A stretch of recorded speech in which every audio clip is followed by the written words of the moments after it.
శ్రీమహాగణాధిపతయే నమః. సరస్వత్యై నమః. శ్రీగురుభ్యో నమః. హరి ఓం.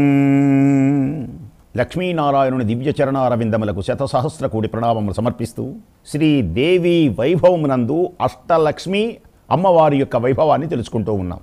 ఈ రోజున గజలక్ష్మి అమ్మవారు జయ జయ దుర్గతి నాశిని కామిని సర్వఫలప్రద శాస్త్రమయే.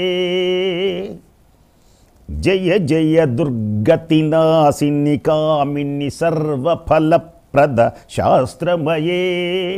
హరిహర బ్రహ్మ సుపూజిత సేవిత తాప నివారిణి పాదయుతే. రథ గజతురగ పదాతి సమావృత పరిజన మండిత లోకనుతే. జయ జయ హే మధుసూదన కామిని గజలక్ష్మి రూపేణ పాలయమాం. జయ జయ హే మధుసూదన కామిని గజలక్ష్మి రూపేణ పాలయమాం. క్షీరసాగరము నుండి ఆవిర్భవించినటువంటి శ్రీమన్మహాలక్ష్మి, ఆ మహాలక్ష్మికి భద్ర గజాలు భక్తితో సేవిస్తూ ఉంటాయి. లక్ష్మీదేవిని కనుక మనం చూసినట్లయితే లక్ష్మీదేవికి ఇరువైపున 2 ఏనుగులు ఉంటాయి. దేనికి? ఆ ఏనుగులు ఆ పాలను తీసుకొని అమ్మవారికి అభిషేకం చేస్తూ ఉంటాయి. ఇది లక్ష్మీదేవి యొక్క దివ్య వైభవం. ఆ విశేషాలు మీకు ఈ రోజున తెలియజేయడం జరుగుతుంది. భద్రగజాలు భక్తితో సేవిస్తూ ఉంటాయి. దిగ్గజాలు తల్లికి సకల తీర్థములలో ఉన్నటువంటి జలములన్నీ తీసుకొని వచ్చి అమ్మవారికి అభిషేకం చేసేటువంటి పుణ్య దివ్య మహోన్నతమైనటువంటి దృశ్యమే అదిగో ఏనుగులతో అత్యద్భుతమైనటువంటి రీతితో అమ్మవారికి అభిషేకం జరుగుతూ ఉంటుంది. ఇదే చిత్రపటాలలో మనం చూస్తూ ఉంటాం. లక్ష్మీదేవి మధ్యలో ఉండగా అటు ఇటు అత్యద్భుత శక్తివంతమైనటువంటి ఏనుగులు అమ్మవారికి అభిషేకం చేసే సుందర దృశ్యాన్ని చూడండి. అమ్మవారికి ఏనుగులు సమస్తమైనటువంటి సకల తీర్థములలో ఆ దిగ్గజాలు ఆ తల్లికి పవిత్రమైనటువంటి జలములతో అభిషేకం చేస్తూ ఉంటాయి. క్షీరాబ్ధి కన్యగా అవతరించినటువంటి తల్లిని శ్రీ మహాలక్ష్మిని దిగ్గజాలు సేవించి అందుకునేటువంటి వేళలలో ఆమెను గజలక్ష్మి అని పిలుస్తారు. దిగ్గజాలు తీసుకొని వచ్చేటువంటి ఆ అభిషేక జలాలతో ఆమెను అభిషేకం చేస్తూ ఉంటే చివరకు పాల సముద్రంలో ఉన్నటువంటి పాలను కూడా తీసుకొని వచ్చి అమ్మవారికి తమ తొండములతో అభిషేకం చేస్తూ ఉంటే ఆమెను గజలక్ష్మి అంటారు. బొమ్మెర పోతన తన భాగవతంలో పండిత సూక్తులతోడుతా పండితులు పలుకుతూ ఉన్నారు. హిరణ్యవర్ణాం హరిణీం సువర్ణ రజతస్రజాం. పండిత సూక్తులు తోడుత తుండంబులు సాచి తీర్థతోయములెల్లన్. మహాపండితులందరూ వేదమంత్రములు పలుకుతున్నారు. ఓం మహాలక్ష్మై చ విద్మహే, దివ్యమైనటువంటి అమ్మని నారాయణాయ విద్మహే వాసుదేవాయ ధీమహి తన్నో విష్ణు ప్రచోదయాత్. మహాలక్ష్మీ చ విద్మహే విష్ణుపత్నీ చ ధీమహి తన్నో లక్ష్మీ ప్రచోదయాత్. అమ్మవారికి అలా మహాపండితులందరూ పండిత సూక్తులతోడుత తుండంబులు సాచి తీర్థతోయములెల్లన్. గుండంబుల ముంచి దిగ్వేదండంబులు జలకమార్చే తరుణీమణికిన్. ఆ నదులలో ఉన్నటువంటి ఆ నీటిని అలా తుండము నిండా తీసుకొని వేద పండితులు వేదనాదము మారుబురోగుతూ ఉండగా ఆ అమ్మవారికి క్షీరాబ్ధి కన్యకు అభిషేకం చేస్తున్నవట ఆ ఏనుగులు. ఇది భాగవతంలో అత్యంత సుందరంగా మహానుభావుడైనటువంటి సహజ పాండిత్యుడు పోతన మహాకవి వర్ణించింది. పండిత సూక్తులతోడుత తుండంబులు సాచి తీర్థతోయములెల్లన్. గుండంబుల ముంచి దిగ్వేదండంబులు జలకములార్చే తరుణీమణికిన్. గజాలు అమ్మవారిని సేవిస్తూ ఉంటాయి. ఆ తల్లిని గజలక్ష్మి అని పిలుస్తారు. ఇది ఈనాడు మనం చెప్పుకుంటున్న దేవీ వైభవంలో అష్టలక్ష్మి, అమ్మవారి వైభవంలో గజలక్ష్మి. మనం ఆరాధించేటువంటి ఆంతర్యం ఏమిటి? ఇప్పుడు ఈ దివ్యమైనటువంటి దృశ్యాన్ని చూస్తున్నటువంటి దీనిలో ఉన్నటువంటి ఆంతర్యం ఏమిటి అని జ్ఞానంతో ఆలోచిస్తే ఈ శ్లోక ప్రారంభంలో ఒకటి ఉన్నది. జయ జయ హే దుర్గతి నాశిని కామిని సర్వఫలప్రద శాస్త్రమయే. దుర్గతి నాశిని. అంతేకాదు, ఇంకొక విశేషం ఉన్నది.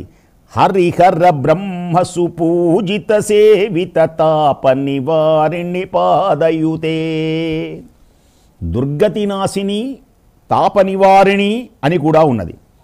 దుర్గతి అంటే చెడు భావాలు, చెడు ఆలోచనలు, మనకు అనేకమైనటువంటి దుశ్శకునాలు, చెడు ఆలోచనలు, దరిద్రం, ఇవన్నీ కూడా పోగొట్టేటువంటిది.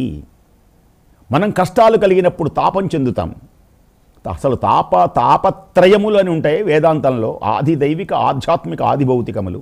ఇవి కాక హృదయములో మంటలతో అనేక ఆవేదనలు చెందుతున్నటువంటి మనకు ఆ తాపములన్నీ పోగొట్టి చల్లదనాన్ని కలిగించేటువంటిది. దుర్గతిని దూరము చేసి తాపములను హరించి మనకు అంతులేనటువంటి ప్రశాంతత కలిగించేటువంటిదే ఈ అమ్మవారి యొక్క దివ్యమైనటువంటి గజలక్ష్మి. మనస్సుకు ప్రశాంతి లభించాలి. శాంతియే గొప్పది. ఈ శాంతి ఎక్కడి నుంచి వస్తుంది? అశాంతి ఎలా తొలగిపోతుంది? అశాంతి తొలగి శాంతి కావాలి అంటే ఏం చెయ్యాలి? అశాంతికి కారణమైనటువంటివి ఏమిటో మనం ఆలోచించాలి. అప్పుడు తొలగించుకోవాలి. కలుపు మొక్కలు తీయాలి, మంచి మొక్కలు ఉంచాలి. ముందు ఆ కలుపు మొక్కలు ఏమిటో, అసలు మంచి మొక్కకి కలుపు మొక్కకి తేడా తెలియాలి. చేలోకి వెళ్ళి ఉన్నవన్నీ పీకేస్తే, మంచి మొక్కను కూడా పీకేస్తే అదే కలుపు మొక్క అనుకోకూడదు. అశాంతికి కారణములేమిటి? అశాంతికి కారణములేమిటో ఆలోచించాలి. అశాంతికి కారణాలు అహంకార మమకారాలే అశాంతికి కారణాలు. అహంకారం, మమకారం మనస్సులోనికి రానివ్వకూడదు. అరిషడ్వర్గములను అంటే కామ, క్రోధ, లోభ, మోహ, మదమాత్సర్యములను జయించగలగాలి. మనకు దుర్గతి కలుగుతాయి. అశాంతి వలన దుర్గతి కలుగుతుంది. అహంకార మమకారాలు, అరిషడ్వర్గాల వలననే అశాంతి కలుగుతుంది. తాపాన్ని రగిలిస్తాయి. అలాంటి అహంకారాదులు తొలగించి మనకు ఆత్మానందమును కలిగిస్తుంది గజలక్ష్మి. అందుచేతనే ప్రతి ఇంటిలో లక్ష్మీదేవికి అటూ ఇటూ ఏనుగులు ఉండాలి. గుర్తుపెట్టుకోండి. లక్ష్మీదేవి ఉండడమే కాదు, ఆ లక్ష్మీదేవికి అటూ ఇటూ ఏనుగులు ఉండాలి. ఏనుగు ఆరాధిస్తూ ఉంటుంది. ఏనుగులు దేనికని ఏనుగులు ఆరాధిస్తున్నాయి? ఏనుగు తపోగుణానికి ప్రతీక, అహంకారానికి ప్రతీక. తమోగుణమునకు గుర్తుగా ఏనుగు నల్లగా ఉంటుంది. నల్లనైనటువంటి ఏనుగులు లక్ష్మీదేవిని అర్చిస్తూ ఉన్నాయి. అంటే అహంకార మమకారములు, ఈ చిత్త వికారములు ఆ తల్లి అనుగ్రహంతో కరిగిపోతాయి అని అర్థం. ఎవడైతే అహంకార మమకారాలతో, అరిషడ్వర్గాలతో ఉంటాడో అతడికి అశాంతి ఉంటుంది కనుక, అశాంతి వలన జీవితము నాశనమైపోతుంది కనుక, శాంతి వలనే సౌఖ్యం కలుగుతుంది కనుక మనం అమ్మవారిని సేవించాలి ఏనుగులలాగా. ఉదాహరణకి భాగవతం ఉన్నది. భాగవతంలో గజేంద్ర మోక్ష కథ ప్రతి వ్యక్తి వినాలి. గజరాజు ఏం చేశాడు అంటే, ఆ గజరాజే మన ఈ జీవుడు. అహంకారం, తన పరివారాన్ని, తన బలాన్ని, తన అధికారాన్ని చూసుకున్నాడు. నన్ను మించిన వాడెవడున్నాడు? ఈ అరణ్యం మొత్తానికి నేనే రాజుని, ఈ ఆడ ఏనుగుల మొత్తానికి నేనే ధీమాగా ఉన్నాడు. అహంకరించి చివరకు ఆ అహంకారం తొలగిపోయింది. బలము క్షీణించింది. ఇలా ఒక్కింతయులేదు ధైర్యము విలోలంబయ్యే ప్రాణంబులుంఠావు దప్పెను మూర్ఛ వచ్చే తనువుండస్యన్ శ్రమంబయ్యడిన్. రావే ఈశ్వరా నీవే తప్పని తప్పరం వెరుగా మన్నింపదగున్ దీనునిన్. నీవే తప్పని తప్ప పరం వెరుగా మన్నింపందగుందీను నిన్ రావే ఈశ్వర కావవే వరద సంరక్షింపు భద్రాత్మక. గజేంద్రుడు మొరబెట్టుకున్నాడు. గజేంద్ర మోక్ష కథలో ఉంటుంది. అహంకారాన్ని పూర్తిగా వదిలాడు. అంతకుముందు అహంకారపూరితుడై ఈ పరివారము, ఈ అధికారము నిత్యము సత్యమని భావించి చివరకు అహంకారము కాదు తొలగించుకొని శరణాగతుడై ఎప్పుడైతే అహంకారమును వీడి దైవాన్ని ప్రార్థించాడో, సంపూర్ణమైనటువంటి శరణాగతి పొందాడో, అప్పుడు ఆ మొసలి పట్టు నుండి విడబడిపోయినాడు. భగవంతుడు ఆయనే పరుగు పరుగున వచ్చి రక్షించాడు. అహంకారము లేనటువంటి ఆరాధనే దైవానికి ప్రీతిపాత్రం. ఆరాధన యొక్క ఫలితం, ఆరాధించవలసినటువంటి దాని ఫలితం ఏమిటి అంటే అహంకార రహితమైనటువంటి మానసిక స్థితి. నీలో అహంకారాన్ని తొలగించుకున్నప్పుడు, ఆ మమకారాలు తొలగించుకున్నప్పుడు ప్రశాంతమైనటువంటి చిత్తం నీలో ప్రవేశిస్తుంది అనేటువంటి విశేషాన్నే ఆ దిగ్గజాలు బోధిస్తాయి. దిగ్గజాలు ఏం చేసినాయి? అమ్మా, నీవు తప్ప ఈ లోకమును కాపాడగలిగినటువంటి వారు ఎవ్వరూ లేరని అహంకార మమకారములను అరిషడ్వర్గములను జయించి అమ్మవారికి అభిషేకం చేసినవి. ఇలాంటి ప్రబోధాన్నే ఆ దిగ్గజాలు చేసినవి అని మనం భావించినప్పుడు ఆమె గజలక్ష్మిగా మనం ఆరాధిస్తూ ఉన్నాం. బలిచక్రవర్తి కూడా అహంకారాన్ని చెందాడు. తనకు తాను దైవానికి సమర్పించుకోవడం ద్వారా ఆ అహంకారం తొలగిపోయింది.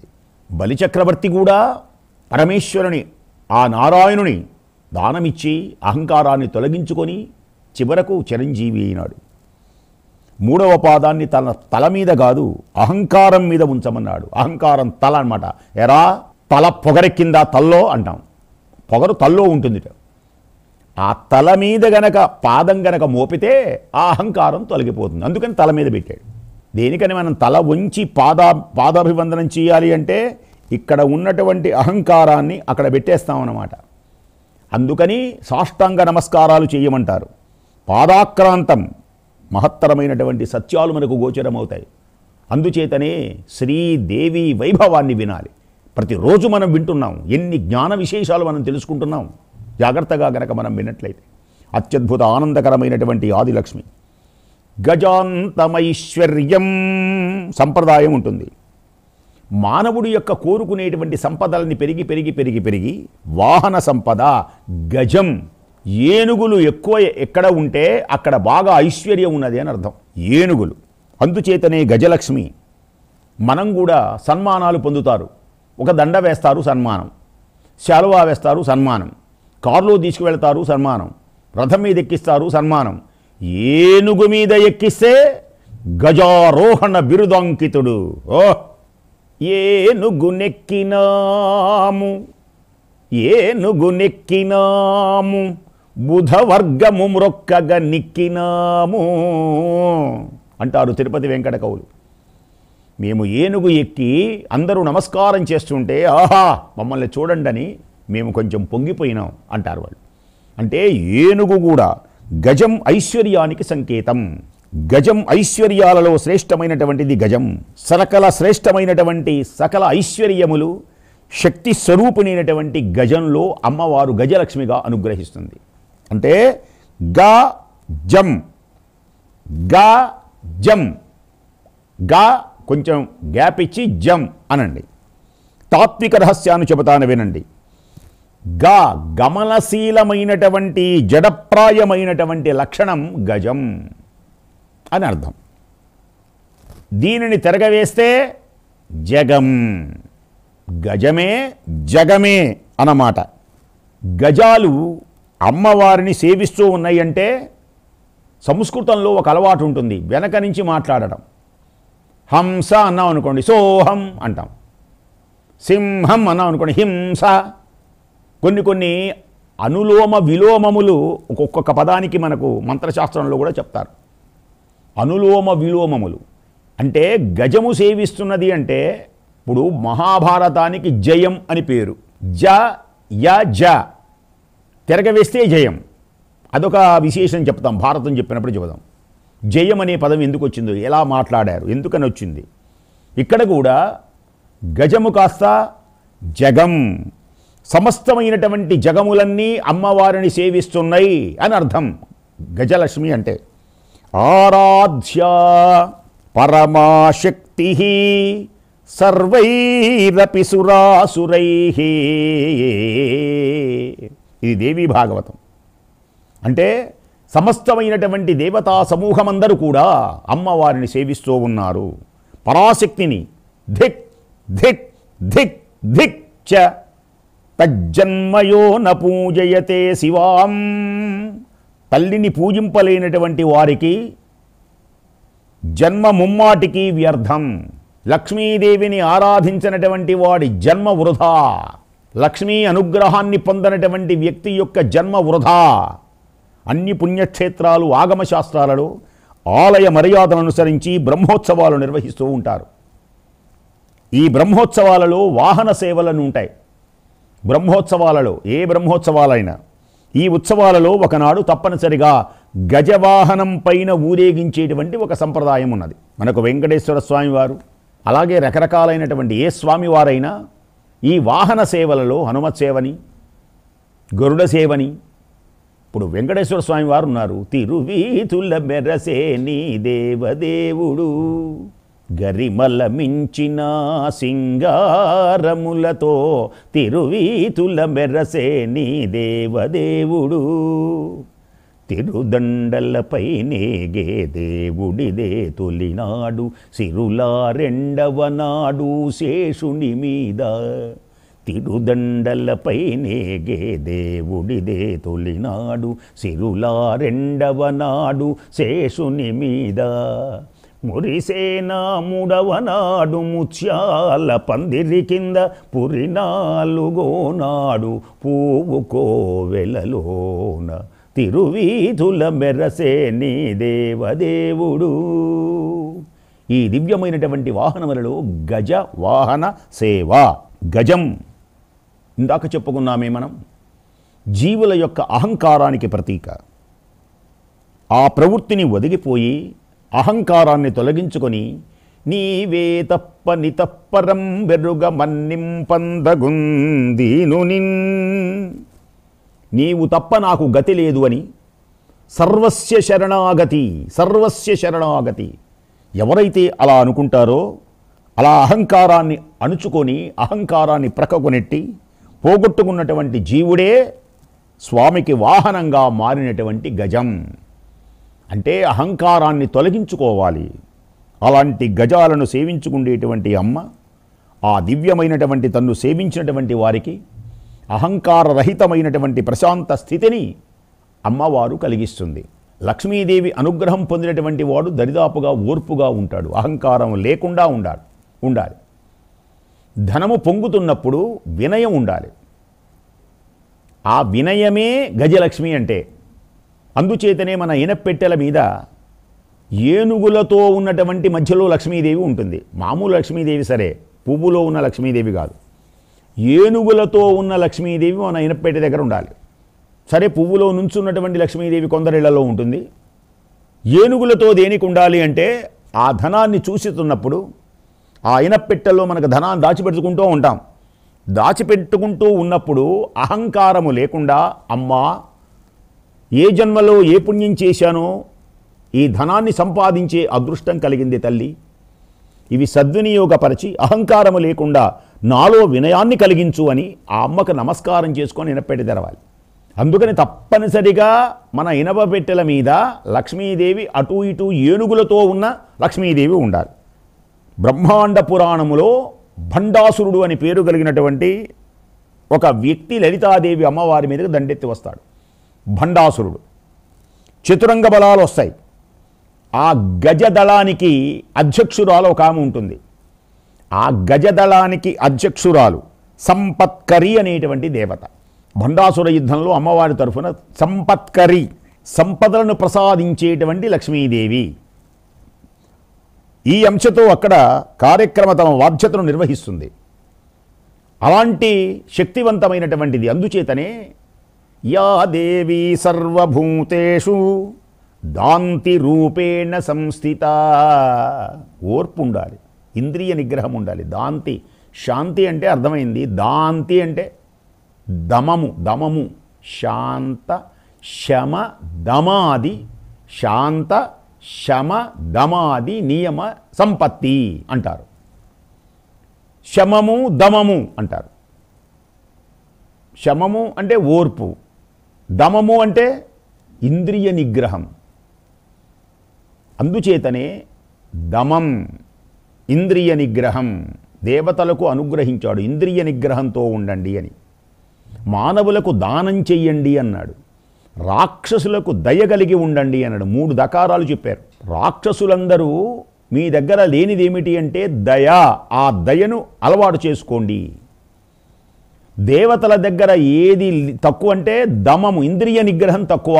అందుకని ఇంద్రియ నిగ్రహంతో ఉండండి. మానవ జాతిలో దానము చెయ్యాలి అనే గుణం తక్కువగా ఉంటుంది. కాబట్టి ఆ దాన గుణాన్ని ఏర్పరచుకోండి. ఎంత చక్కగా చెప్పారు. కాబట్టి యా దేవీ సర్వభూతేషు దాంతి రూపేణ సంస్థిత నమస్తస్యై నమస్తస్యై నమస్తస్యై నమో నమః. అట్టి దివ్య తేజోమయమైనటువంటి జగన్మాత, సకల శుభములు కలిగించేటువంటి అమ్మ. ఇంకా ఏమిటి అంటే జయలక్ష్మి, విజయలక్ష్మి అని కూడా ఉన్నాయి. జయలక్ష్మి, విజయలక్ష్మి. జయ జయ హే మధుసూదన కామిని విజయలక్ష్మి పరిపాలయ మాం. జయలక్ష్మి పరిపాలయ మాం, విజయలక్ష్మి పరిపాలయ మాం. అత్యద్భుతమైనటువంటి అమ్మవారి యొక్క దివ్య వైభవంలో, లక్ష్మీదేవి యొక్క దివ్యమైనటువంటి గుణగణములలో అహంకార మమకారాలు అరిషడ్వర్గములను తొలగించుకొని అమ్మను సేవించినట్లయితే ఆ లక్ష్మీదేవి యొక్క అనుగ్రహం కలుగుతుంది. లక్ష్మీదేవి అనుగ్రహం కలిగిన తర్వాత ఏమవుతుంది అంటే జయం విజయం జయాభిజయీ భవ దిగ్విజయీ భవ జయీ భవ విజయీ భవ. జయ విజయ 2 పదాలు ఉన్నాయి. 2 ఒకటి కాదు. రెండిటికి తేడా ఏమిటి? ఆ 2 జయలక్ష్మి అంటే ఏమిటి, విజయలక్ష్మి అంటే ఏమిటి? రేపు ఈ శ్రీదేవి వైభవంలో అమ్మవారి యొక్క లక్ష్మీ వైభవాన్ని జోడించుకుంటూ రేపు ఈ 2 యొక్క విశేషములను చక్కగా వివరించి చక్కగా చెబుతాను.